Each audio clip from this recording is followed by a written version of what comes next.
So Kendall Ard, you are, what year are you? I'm a sophomore. Sophomore marketing major here at Troy, and you're from Destin, right? I am. Okay, yes. awesome. The beach. Awesome, I love the beach. Can you just tell me a little bit about your background in ballet and how it kind of influenced your fitness journey? So I started ballet when I was 3. My middle school, elementary school, high school journey was kind of weird because my town had a ballet academy. So I would go to school at this ballet academy for all my core classes. It was public through Okaloosa County, our real county. So I would do my 4 core classes every day and then stay there and do ballet for hours on end. I'd be there from 7 a.m. to 7 p.m. every day. Oh, wow. So that was my life until I was 16, and then COVID hit and we had to do Zoom ballet. So I was on point on my tile and hardwood floor. A traditional ballet floor is sprung, so you have a little give every time you hit that ground. So that really took a toll on my Achilles. I always loved the low impact that Barre and Pilates had because I had that ballet body, as they say, for almost my whole life, and it was hard to go from that to being what has my body changed into? Because the second you stop dancing like that, you completely change. But I love the low impact that you can still get an amazing build, the long, lean muscles without taking such a toll on your body. And that's something I really needed at the time. What do you love most about teaching the Pilates and Barre classes at Troy? A lot of the people that come are my sorority sisters, so it's kind of a good way to just be with the girls and hang out.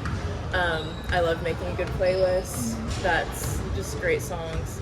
I love watching people just laugh, and if they, it's hard, you kind of just laugh it out. It's not this crazy scary thing.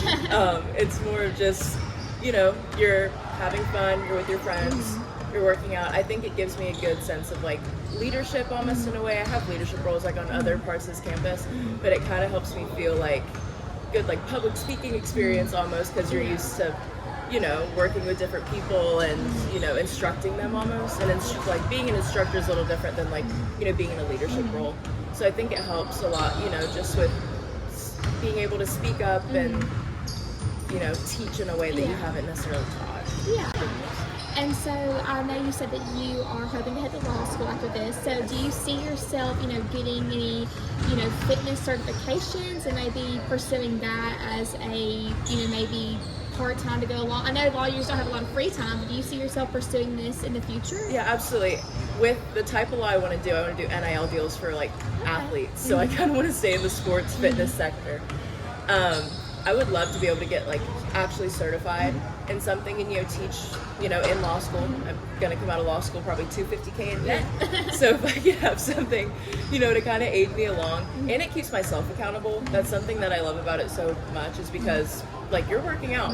Kendall, you have to leave your house. You have to work out. So it keeps me accountable, and it's fun. It doesn't really feel like a job.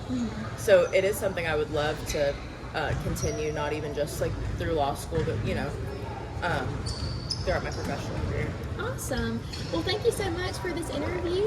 And if you guys have any questions about, taking any group fitness classes in Pilates or Barre, feel free to reach out to Kendall. Yes, thank you so much. Thank you.